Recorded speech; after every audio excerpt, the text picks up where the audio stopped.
Assalamu alaikum dear students. Today our practical of discussion is to study the variations of a resistance of a thermistor with temperature. In this practical we discuss completely about the theory of this practical. Firstly we discuss about the apparatus and circuit diagram, then procedure, table, observations and calculation, and how to draw a graph between the temperature and the resistance. Firstly, how to select a scale for drawing a graph between the resistance and the temperature. In the second part of this practical, we perform a practical in the lab. इसमें सबसे पहले हमारे पास जो हमारे course की lecture की outlines हैं उसमें है हमारे पास थ्योरी, अपरेटस, डायग्राम, ठीक है, प्रोसीजर, किस प्रोसीजर को हम फॉलो करते हुए इसको प्रैक्टिकल को परफॉर्म करते हैं, observation and calculations, results, precautions क्या हैं, यूजेस क्या हैं, इसके थर्मिस्टर के क्वेश्चन इससे रिलेटेड क्या बन सकते हैं, और रेफरेंस नोटबुक्स। तो सबसे पहले हमने कुछ टर्म्स जो हैं उसको रिवाइज करना है, क्योंकि अब देखें अभी तक जो हम लोगों ने पहले प्रैक्टिकल्स किए वो स्ट्रिंग से रिलेटेड थे, जिसमें वाइब्रेशन प्रोड्यूस होती है, मेलोडीज वाला या law of lens math tension वाला। अब जो हम कर रहे हैं ये टेम्परेचर से रिलेटेड, क्योंकि हमारी लैब जो है हीट एंड एक्यूस्टिक लैब है, ठीक है। तो हीट और एक्यूस्टिक से रिलेटेड, पहले साउंड से रिलेटेड हम लोगों ने किए। आज वाला जो हमारा प्रैक्टिकल है ये हीट से रिलेटेड है। तो सबसे पहले तो आपको पता होना चाहिए थर्मिस्टर क्या है। जी स्टूडेंट्स, एफएससी में भी आप इसको स्टडी करते हैं कि थर्मिस्टर क्या है।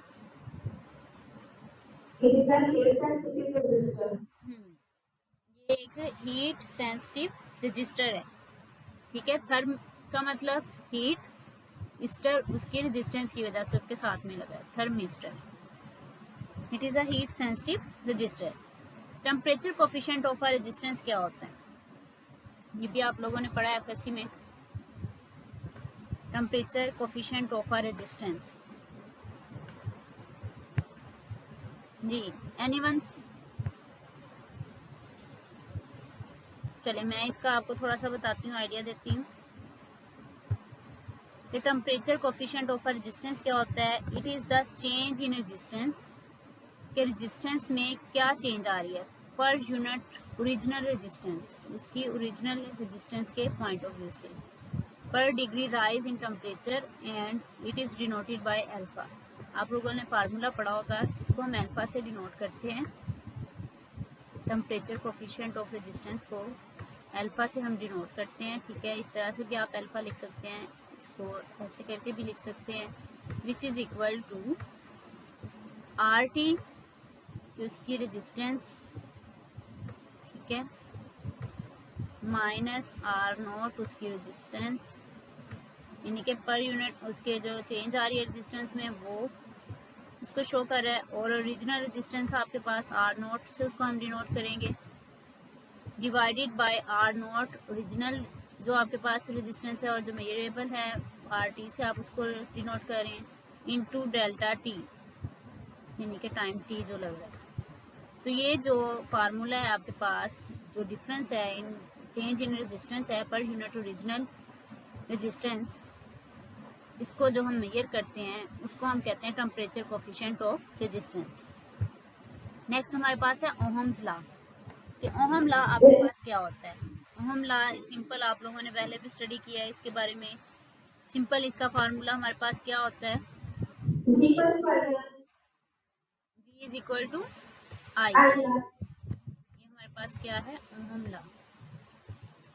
इसको अगर हम डिफरेंशिएट करें तो किस तरह से करेंगे?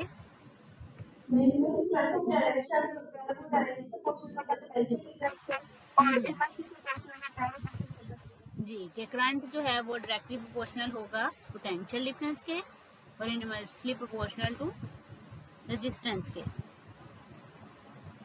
उसके बाद नेक्स्ट रेजिस्टेंस हमारे पास क्या होती है? जी रेजिस्टेंस क्या होती है? रेजिस्टेंस का नहीं पता? current flowing in the electrical circuit हाँ जी, जो कि करंट फ्लो कर रहा है किसी भी इलेक्ट्रिक सर्किट में, उसके ऑपोजिशन फ्लो को जो है वो रोकती है, यानी कि एक मैक्सिमम जो है उसको पास करने देती है, उसको हम कहते हैं रेजिस्टेंस। नेक्स्ट है ट्रांसड्यूसर। ट्रांसड्यूसर क्या होता है? ये वर्ड आपने पहले पढ़ा या नहीं? आई थिंक नहीं पढ़ा होगा। ट्रांसड्यूसर ये एक्चुअली में it is simply an energy conversion device. ये एक डिवाइस का नाम है जिसमें हम एनर्जी को कन्वर्ट करते हैं, ठीक है। Transducer is an energy conversion device. Clear है? उसके बाद डिजिटल मल्टीमीटर। जी, डिजिटल मल्टीमीटर क्या होता है?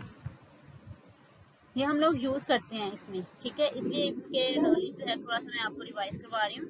जी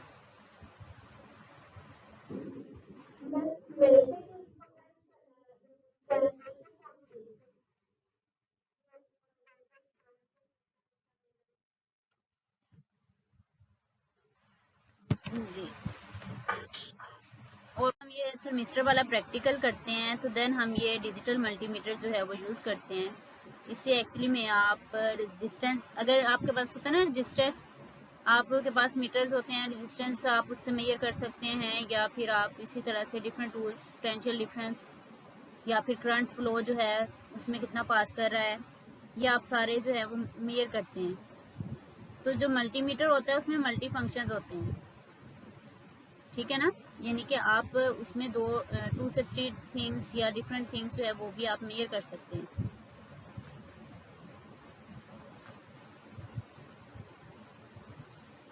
तो इसमें हम यूज़ करते हैं, हम क्योंकि थर्मिस्टर का प्रैक्टिकल कर रहे हैं, डिस्टेंस का वेरिएशन देख रहे हैं साथ में, इसमें आप वोल्टेज की वैल्यूज भी मेजर कर सकते हैं, करंट की भी कर सकते हैं, और साथ में डिस्टेंस की भी कर सकते हैं। तो वो आपके पास होता है डिजिटल मल्टीमीटर, ठीक है।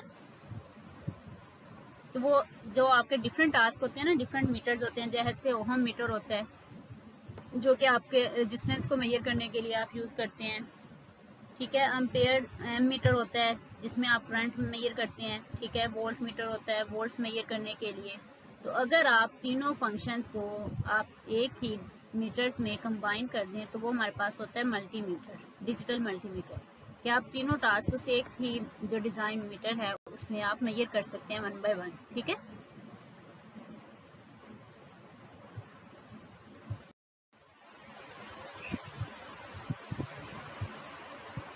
Operators are used in this experiments. इस एक्सपेरिमेंट्स में हमें कौन कौन सा ऑपरेटर्स जो है वो रिक्वायर्ड होता है, कौन सा ऑपरेटर्स जो है वो हम यूज़ करते हैं। तो फर्स्ट आपके पास है थर्मिस्टर। थर्मिस्टर आप यूज़ करते हैं, ये हैंडमेड भी होता है और इलेक्ट्रिकली भी होता है, यानी कि जो डिवाइस है वो मॉडिफाई फॉर्म में भी होता है, हैंडमेड भी आप बना सकते हैं। बीकर होता है इसमें, ठीक है। बर्नर होता है, थर्मामीटर होता है, ठीक है, उससे आप रूम टेम्परेचर जो है वो मेजर करते हैं, और साथ में वो जब प्रैक्टिकल करते हैं उसमें भी हम यूज़ करते हैं। वाटर होता है, उसका वाटर का लेवल चेक करने के लिए उसमें टेम्परेचर की वैल्यू क्या है। ओहम मीटर आप यूज़ कर सकते हैं, अगर ओहम मीटर नहीं तो डिजिटल मल्टीमीटर भी आप इसमें यूज़ कर सकते हैं, ठीक है, रेजिस्टेंस को मेजर करने के लिए, क्योंकि हम रेजिस्टेंस से रिलेटेड उसकी वेरिएशन कर रहे हैं ना। तो study the variation of the resistance, के रेजिस्टेंस में कितनी वेरिएशंस आ रही हैं उसको हम स्टडी कर रहे हैं। और थर्मिस्टर विद टेम्परेचर के लिहाज से उसमें रेजिस्टेंस में क्या वेरिएशंस आती हैं वो स्टडी करनी है, इसलिए हम ओहममीटर भी यूज़ कर सकते हैं और डिजिटल मल्टीमीटर भी यूज़ कर सकते हैं। लेबॉर्ट्री स्टैंड एक आपको चाहिए जिसमें आप ये सारा जो ऑपरेटर्स है उसमें बिल्ड करते हैं। कैलकुलेटर चाहिए इसकी कैलकुलेशंस करने के लिए। तो ये आपके पास एक डायग्राम है, ये जो लैब से रिलेटेड आप किस तरह से ये प्रैक्टिकल करते हैं, ये वो वाली डायग्राम है, ये इसकी सिस्टमेटिक डायग्राम है जिसको आप वैसे ड्रॉ कर सकते हैं अपनी कॉपीज़ पे, लैब रिपोर्ट्स पे। तो यहाँ पे ये देखें, ये आपके पास जो है ये बीकर को शो कर रहा है, ठीक है। यहाँ पे कोई लाइट कलर यूज़ करो ताकि ब्लैक में आपको नज़र आए। ये आपके पास बीकर है, ठीक है, इस टाइप में होता है, शीशा टाइप, इसके ऊपर स्केल बना होता है। वो स्केल के लिहाज से आप लेवल उसका बीकर का जो है वो सेट कर लेते हैं पानी का लेवल। ये जो है आपके पास, ये नीचे जो आपको नज़र आ रहा है ये बर्नर है,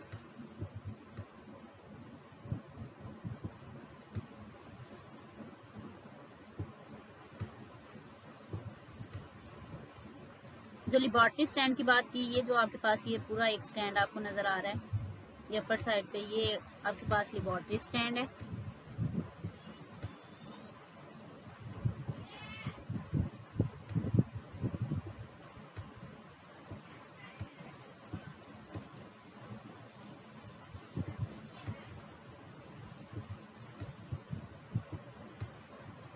ठीक है,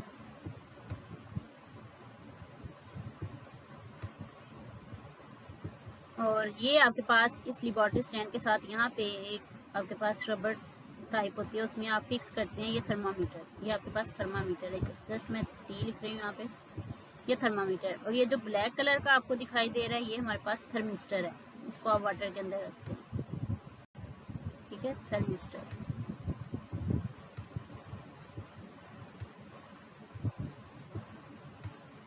ये जो साथ में आपने लगाया है, ये आपके पास डिजिटल मल्टीमीटर है या ओहोमीटर आप यूज़ कर सकते हैं।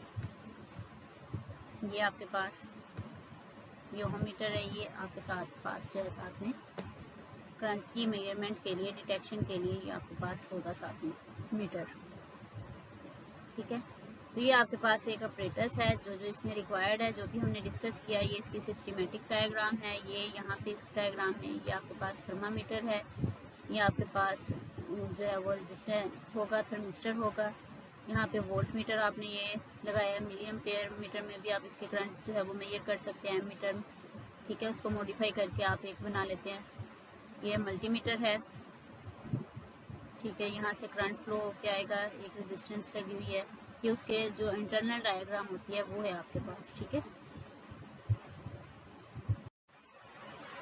तो ये ध्यान से आप लोगों ने सुनना है। इसको हम परफॉर्म किस तरह से करते हैं, इसका प्रोसीजर क्या है। I draw the neat and clean circuit diagram. सबसे पहले आपने जो अपना पेपर है, आपकी लैब रिपोर्ट है, कॉपी, उस पर आपने इसकी सर्किट डायग्राम जो है वो ड्रॉ करनी है। I made the connection according to the circuit diagram. Circuit diagram को देखते हुए आपने उसके अकॉर्डिंग जो है वो इसके कनेक्शन करने हैं। आई नोटेड द टेम्परेचर से थीटा। टेम्परेचर को अगर आप कहें कि वो थीटा है, तो आपने सबसे पहले रूम टेम्परेचर जो है वो चेक करना है, या फिर आप वो जो कोल्ड वाटर ले रहे हैं उसका आपने टेम्परेचर जो है वो चेक करना है। व्हेन बीकर वाज कोल्ड, अभी बीकर जो है आपने उसको हीट अप नहीं किया, बीकर में आपने पानी लिया है, जैसे आप एक गिलास में पानी लेते हैं ना, ऐसे ही लैब में हम बीकर यूज़ करते हैं। तो आप बीकर में ठंडा पानी लेंगे, उसका जो है वो टेम्परेचर नोट करेंगे। I also noted the value of resistance from ohmmeter से आर। रेजिस्टेंस की वैल्यू भी आप उस जो कोल्ड वाटर है उसमें रेजिस्टेंस क्या है, रेजिस्टेंस की क्या वैल्यू है, वो भी आप मेजर करेंगे। I also convert the temperature into kelvin. अब जो टेम्परेचर आपने मेजर किया है वो आपका डिग्री सेल्सियस में है, तो आप उसको केल्विन में कन्वर्ट करेंगे। ठीक है, उसके बाद जो थर्ड पॉइंट है, now I heated the beaker with the help of burner. अब आपने क्या करना है, जो बीटर आपके पास स्टैंड में था, यानी कि जैसा कि मैंने आपको यहाँ पे बताया कि ये एक आपके पास स्टैंड है, यहाँ पर आपके पास जो है एक बर्नर होगा। ठीक है, जिसको आप चलाएंगे, यहाँ पे आप उस स्टैंड के ऊपर यहाँ पे एक बीकर जो है वो उसमें पुट करेंगे। बीकर में कूल वाटर होगा, तब उसकी कूल वाटर के जो रेजिस्टेंस है उसकी वैल्यू मेजर कर लेंगे, और उसमें जो है रेजिस्टेंस की वैल्यू जो है और टेम्परेचर दोनों मेजर कर लेंगे। फिर आप क्या करेंगे, इस बर्नर को ऑन करेंगे और बीकर को हीट करना स्टार्ट कर देंगे। ठीक है, फिर क्या करना है, I recorded the resistance and temperature of thermistor simultaneously for each 10 degree Celsius rise in temperature.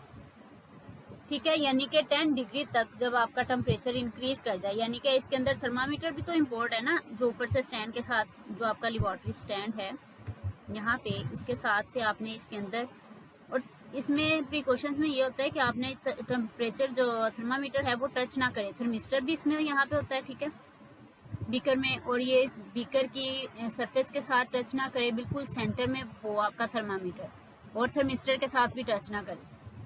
तो यहीं पे आपने रखना है। तो आप यहाँ से जो टेम्परेचर के थर्मामीटर पे स्केल होता है वहाँ से आपने रीडिंग्स जो है वो नोट कर लेनी, सबसे पहले कूल वाटर की, फिर आपने इसको हीट करना है। हीट करते करते आपने देखना है कि टेम्परेचर जो है वो 10 डिग्री इंक्रीज हुआ है। जैसे ही वो 10 डिग्री इंक्रीज होगा, आपने बर्नर को जो है वो क्या करना है, स्टॉप कर देना है, उसको बंद कर देना है। ठीक है, फिर आपने उसकी रेजिस्टेंस मेजर कर लेनी है कि 10 डिग्री सेल्सियस जो है वो आपका टेम्परेचर इंक्रीज हुआ है, तो आपके पास रेजिस्टेंस की क्या वैल्यू आई, वो नोट कर लेंगे कॉपी पे। फिर बर्नर को ऑन करेंगे, फिर आप देखेंगे नेक्स्ट 10 डिग्री जो है वो टेम्परेचर इंक्रीज हुआ, तो आपके पास उसकी वैल्यू क्या आई है रेजिस्टेंस की। अब रेजिस्टेंस की वैल्यू मेजर करने के लिए यहाँ पे आपने साथ में ओहम मीटर या फिर डिजिटल मल्टीमीटर लगाया होता है, ठीक है, जिससे वो जैसे जैसे टेम्परेचर इंक्रीज होता है वहाँ पे उसकी वैल्यूज जो है वो चेंज हो जाती है। तो इस तरह से ये प्रैक्टिकल आप करते हैं। I plotted the graph after taking temperature along x axis. फिर आपने क्या करना है, जब आपने ये 3 वैल्यूज ले लेनी है 3 डिफरेंट टेम्परेचर्स पे 10-10 के डिफरेंस से, 3 की बजाय आप 4 से 5 ले लें, 4 से 5 वैल्यूज लेंगे, इससे आपका जो ग्राफ है वो ज़्यादा अच्छा जो है वो ड्रॉ हो जाएगा, आप उसको अच्छी तरह से जो है वो एक्सप्लेन भी कर सकते हैं। फिर आप जो वैल्यूज ले लेंगे उनके दरमियान में ग्राफ ड्रा करेंगे, टेम्परेचर लेंगे आप along x axis and resistance of thermistor along Y axis, और जो आपके पास रेजिस्टेंस होगी उसको आप वाई एक्सिस के अलोंग लेंगे, ठीक है। यानी कि ग्राफ आपने ड्रॉ करना है तो इस तरह से आप एक्स एक्सिस के अलोंग जो है वो टेम्परेचर ले रहे हैं यहाँ पे हॉरिजॉन्टली, और इधर जो है वो आप रेजिस्टेंस ले रहे हैं of the resistance. I noted the graph was not straight line but curved to some extent as shown. आप देखेंगे कि जब वैल्यूज आप ड्रॉ करेंगे तो आपका ग्राफ जो है वो स्ट्रेट लाइन नहीं है बल्कि कर्व की फॉर्म में बन रहा है। तो नेक्स्ट ये देखें, आपने टेबल इस तरह से ड्रॉ करना है कि सबसे पहले एक कॉलम टेम्परेचर का लेना है, देन टेम्परेचर को आपने केल्विन में कन्वर्ट करना है जैसा कि हमने प्रोसीजर में बताया, और थर्ड कॉलम आपके पास होगा रेजिस्टेंस जो कि आप मेजर कर रहे हैं, साथ में उसकी वैल्यूज देखेंगे डिफरेंट टेम्परेचर पे रेजिस्टेंस की क्या वैल्यूज आती हैं। तो इसके लिए आप 5 to 6 वैल्यूज जो है वो ले लें ताकि आप ग्राफ जो है वो इजीली ड्रॉ कर सकें। फर्स्ट आपके पास लेट्स सपोज 30 डिग्री टेम्परेचर है आपका, जो फर्स्ट वैल्यू आप ले रहे हैं कोल्ड वाटर पर, वो आपके पास 30 डिग्री है, उसको केल्विन में कन्वर्ट कर लेंगे। आपको पता है केल्विन में कन्वर्ट करने का डिग्री सेंटीग्रेड प्लस 273 हम करते हैं तो आपका केल्विन में कन्वर्ट हो जाता है। इसी तरह से आप यहाँ पे करेंगे 30 प्लस 273, तो आपके पास ये 303 जो है टेम्परेचर जो है वो केल्विन में आ जाएगा 270, ठीक है, उसको हमने केल्विन में कन्वर्ट कर लिया। उसके बाद रेजिस्टेंस की वैल्यू नोट कर ली कि कोल्ड वाटर पे आपके पास थर्मिस्टर की रेजिस्टेंस की वैल्यू क्या आ रही है। इसी तरह से सेकंड आप 40 डिग्री पे वैल्यू ले लेंगे। 40 डिग्री आपने बर्नर को ऑन किया और बर्नर को हीट करना बीकर को हीट करना स्टार्ट कर दिया। तो जैसे ही टेम्परेचर इंक्रीज हुआ 40 तक, देन आप उसको कन्वर्ट कर ले टेम्परेचर को केल्विन में, और रेजिस्टेंस यहाँ पे आप नोट कर लेंगे। जैसे ही टेम्परेचर इंक्रीज होगा आपकी रेजिस्टेंस जो है वो लेस हो जाएगी, यानी कि लेट्स सपोज 440 पहले है तो अब आपकी अगर 300 हो जाती है तो आपने वो नोट कर लेना है। इस तरह से आपने 5 वैल्यूज़ लेनी है। फिर 40 के बाद 50 टेम्परेचर पे ले लें, ठीक है, 50 के बाद 60 पे ले लें, 70 पे ले लें, इस तरह से डिफरेंट वैल्यूज़ लेनी है।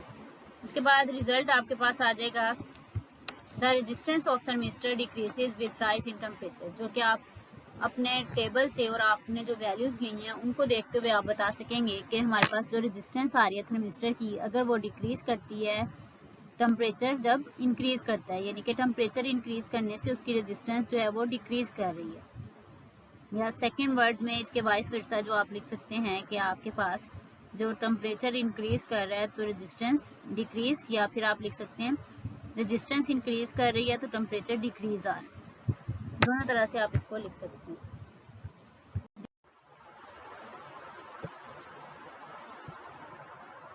स्लोप ऑफ द ग्राफ जो है मतलब स्लोप टाइप बनेगी, यहाँ पे आपके पास जो ग्राफ की वैल्यूज आप ड्रॉ करेंगे ना तो वो एक स्लोप की फॉर्म आएगी। जब आप उन पॉइंट्स को जो है वो ड्रॉ करते हैं, मिलाते हैं, तो वो आपके पास एक स्लोप बनेगी, ठीक है।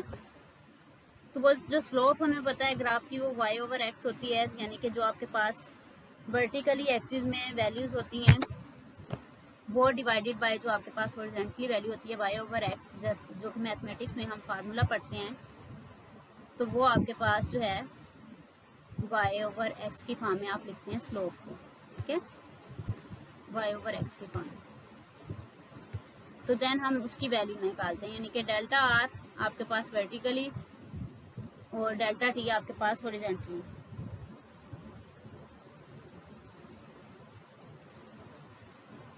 ओहम्स पर केल्विन, ठीक है, क्योंकि हमारे पास ये रेजिस्टेंस जो है वो ओहम्स में होती है और टेम्परेचर जो है वो केल्विन्स में होता है। प्लॉट, ये ग्राफ है पाथ थर्मिस्टर। अब आपने इसको किस तरह से ड्रॉ करना है, यहाँ पे थोड़ा सा मैं आपको बता दूँ। आपके पास अगर हम कुछ वैल्यूज़ यहाँ पे लिख लें टेबल की, कि जो आर, और मैं जो टेम्परेचर की यहाँ पे वैल्यूज़ हैं वो केल्विन में कन्वर्टेड लिख रही हूँ, ठीक है। आपने उसको केल्विन में कन्वर्ट कर लेना है, या फिर सिंपल डिग्री वाली लिख लेती हूँ। आप केल्विन में कन्वर्ट करके फिर आप उसको जो है टेम्परेचर को जो है वो ड्रॉ करेंगे ग्राफ में। यहाँ पे आपने टेम्परेचर की वैल्यूज़ लेनी है और यहाँ पे आपने रेजिस्टेंस की वैल्यू लेनी है, ठीक है। लेट्स सपोज 30 आपके पास टेम्परेचर है, तो रेजिस्टेंस की वैल्यू आपके पास आई है 440।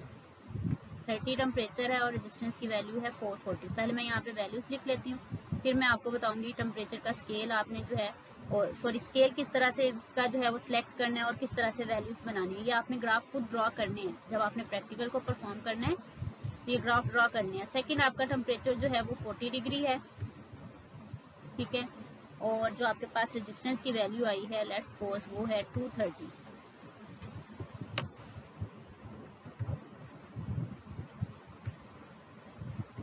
उसके बाद नेक्स्ट, उसके बाद 50 जो है वो आपका टेम्परेचर है,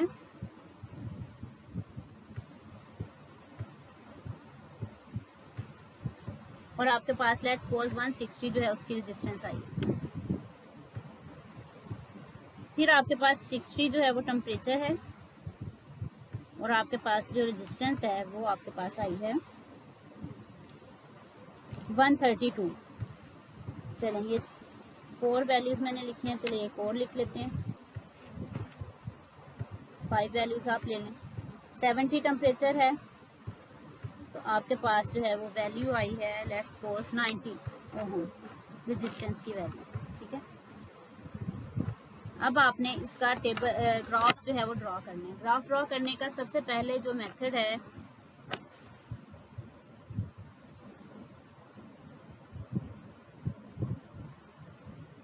सबसे पहले तो स्केल ड्रॉ करना आना चाहिए। आपने यहाँ पे स्केल में लिखना है scale along x axis.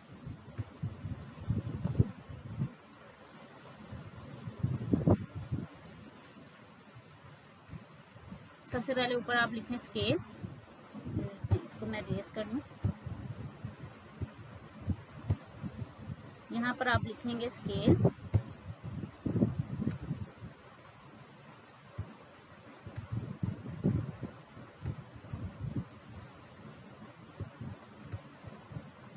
Along x axis.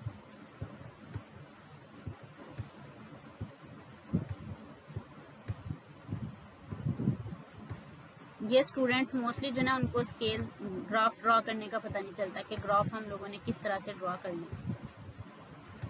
Graph नहीं उनसे बन रहा होता। बहुत इजी होता है ग्राफ ड्रॉ करना अगर आप पहले स्केल जो है वो सिलेक्ट कर लें अलोंग एक्स एक्सिस।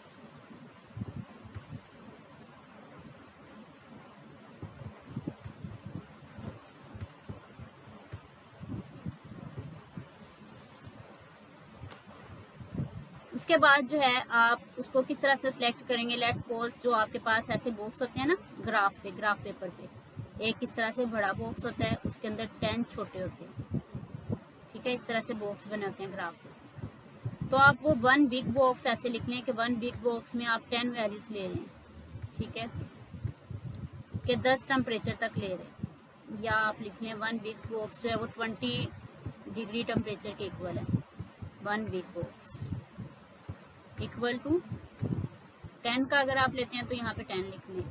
तो स्मॉल जो इसके अंदर जो 10 होती हैं 10 ही स्मॉल होते हैं। इस तरह से एक बिग बॉक्स के अंदर 10 स्मॉल छोटी छोटी लाइंस होती हैं, स्मॉल बॉक्स होते हैं। तो वो आप लिख लें कि 1 स्मॉल बॉक्स किसके इक्वल आएगा आपका। अगर बड़ा जो है वो 10 के इक्वल है तो इसका मतलब कि स्मॉल में छोटा जो बॉक्स होगा वो 1 के इक्वल आएगा, यानी कि उसमें 1 आपके पास वैल्यू होगी। 1 small box equal to 1।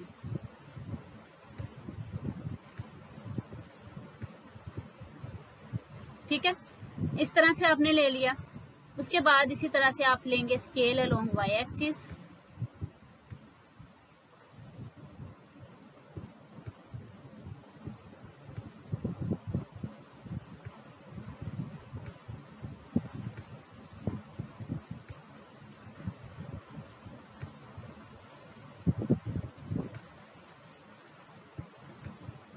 Y axis के वैल्यू को देखते हुए आप उसके अकॉर्डिंग लेंगे, ठीक है। टेम्परेचर की अगर 10 से स्टार्ट हो रही हैं या 20 से, आप इसको वैल्यूज़ को टेम्परेचर को ये इस तरह से भी कर सकते हैं। स्केल को ये मैंने 10 लिखा है ना, आप इसको 20 भी लिख सकते हैं कि 1 big box is equal to 20 और 1 स्मॉल बॉक्स किसके इक्वल आ जाएगा, 2 के, ठीक है। अपनी वैल्यूज़ को देखते हुए कि आपके जो टेम्परेचर की वैल्यू हैं और जो रेजिस्टेंस की वैल्यू हैं वो किस रेंज में आ रही हैं। अब देखें स्केल अलोंग वाई एक्सिस आपके पास 1 बिग बॉक्स, यहाँ पे जस्ट मैं बी लिख रही हूँ बिग बॉक्स के लिए, 1 बिग बॉक्स इक्वल टू, अब देखें 440 बहुत ज़्यादा है आपके पास इसकी रेजिस्टेंस की वैल्यू, तो हम 100 ले लेते हैं, लेट्स सपोज 100 या 200 ले लें, ठीक है। तो 200 ले लें तो वो भी ठीक है कि 1 बिग बॉक्स आपके पास 200 के इक्वल है, 200 रेजिस्टेंस। तो 1 स्मॉल बॉक्स किसके इक्वल आएगा आपके पास,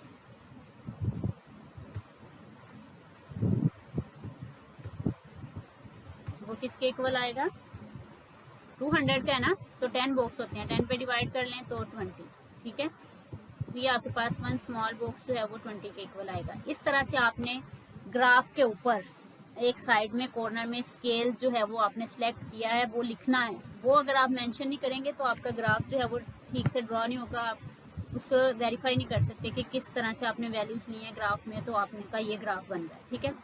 इस तरह से लेके लेट्स सपोज यहाँ तक आपके पास जो है टेम्परेचर का एक बॉक्स खत्म हो रहा है, तो ये आपके पास 20 के इक्वल है। यहाँ पर आपके पास जो है 40 आ रहा है, ठीक है। सेकंड जो बॉक्स है उसमें आपके पास टेम्परेचर की वैल्यू 40 तक आ रही है, ठीक है। थर्ड जो आपके पास बॉक्स आ रहा है उसमें 60 के इक्वल आ रही है। इस तरह से आपने एक्स एक्सिस के अलोंग जो है वो टेम्परेचर का स्केल ले लेना है। इसी तरह से यहाँ पे 1 बिग बॉक्स जो है वो 200 के इक्वल आ रहा है रेजिस्टेंस का, सेकंड जो है वो 400 बन जाएगा आपके पास,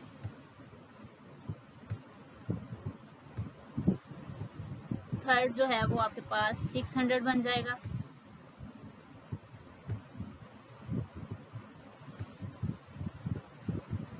तो ये आपके पास इसकी वैल्यूज़ को फिर आप ड्रॉ करेंगे।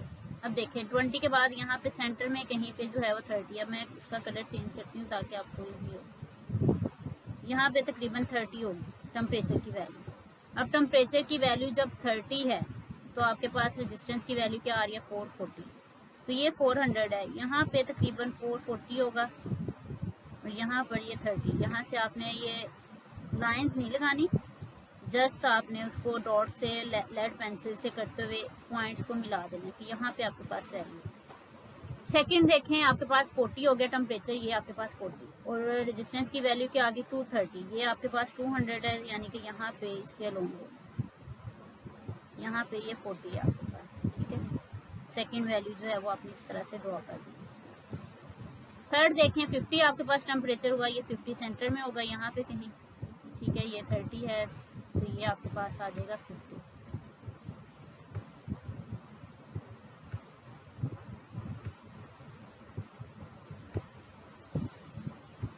ये स्टूडेंट्स मैंने आपको बार बार नहीं इस तरह से, अब एक दफ़ा डिटेल में बता रही हूँ, कोई कन्फ्यूजन हो किसी को तो आप पूछ लें, फिर आप लोगों ने ये लैब में परफॉर्म, जैसे ही प्रैक्टिकल परफॉर्म करना है तो ये आपने ड्रॉ करना है। ये आपके पास आ गया 50, फिर आपके पास टेम्परेचर की वैल्यू आ गई 160, यानी कि यहाँ पे सेंटर में कहीं आपके पास 100 होगा, तो 100 के बाद यहाँ पे कहीं आपके पास 160 की वैल्यू होगी, यहाँ से 50 की वैल्यू, ठीक है। तो इसी तरह से नेक्स्ट आपके पास 132 आ जाता है 60 टेम्परेचर पे, ये 60 टेम्परेचर है तो यहाँ पे कहीं आपके पास 132 की वैल्यू आ जाएगी, ठीक है। यहाँ पर 60 के अलावा तो फिर आपने क्या करना है बाद में, अब मैं डिफरेंट कलर और यूज़ करती हूँ, इनको मिला देना, इन पॉइंट्स को इस तरह से, ये भी लाइट कलर है, आपने क्या करना है इन पॉइंट्स को बाद में इस तरह से आपस में मिला देना है, ठीक है, ऐसे। तो आप देखें एक कर्व शेप आपके पास बन रही है ना, तो इस तरह से फिर आप इसकी जो है स्लोप की वैल्यू जो है वो इस तरह से देख सकते हैं, इसकी स्लोप ड्रॉ करके, ठीक है, जिस पॉइंट्स पे बनेंगे। इस तरह से आपने स्केल की जो है वो स्केल को लेना है और फिर उससे जो है वो वैल्यूज जो है वो ग्राफ आपने ड्रॉ करना है बिटवीन रेजिस्टेंस एंड टेम्परेचर।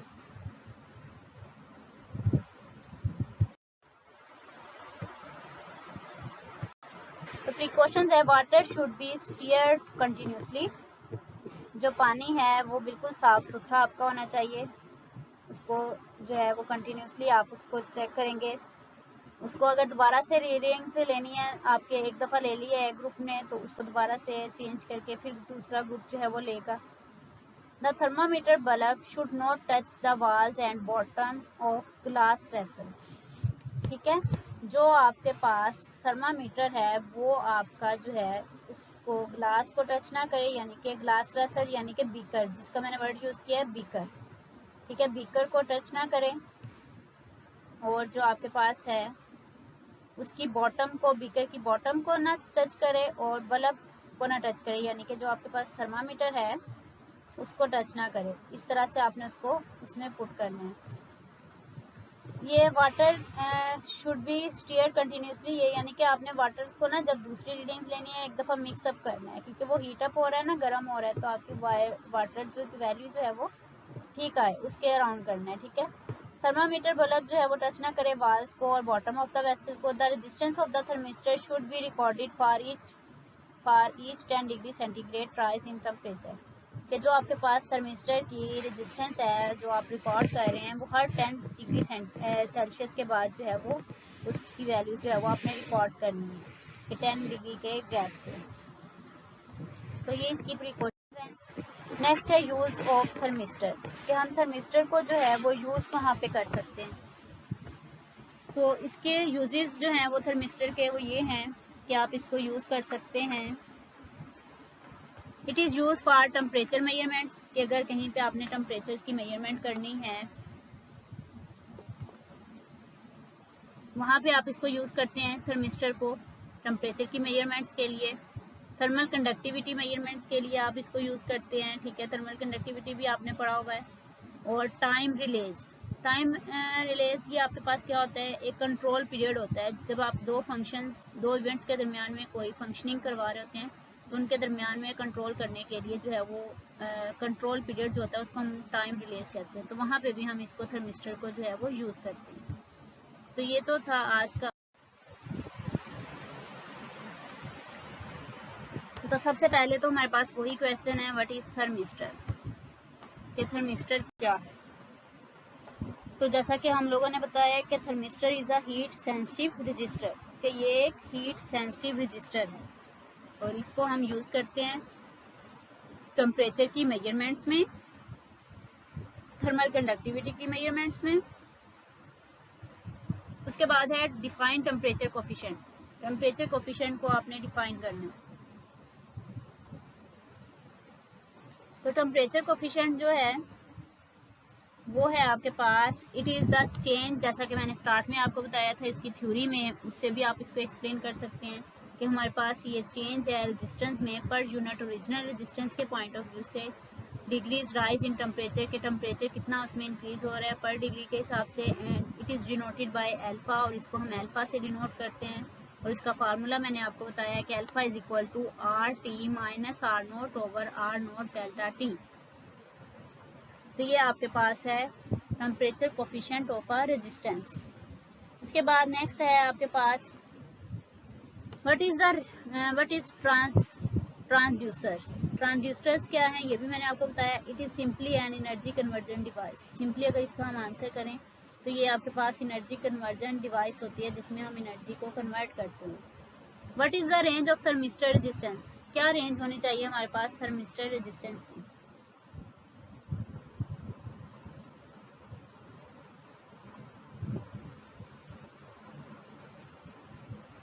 ठीक है, व्हाट इज द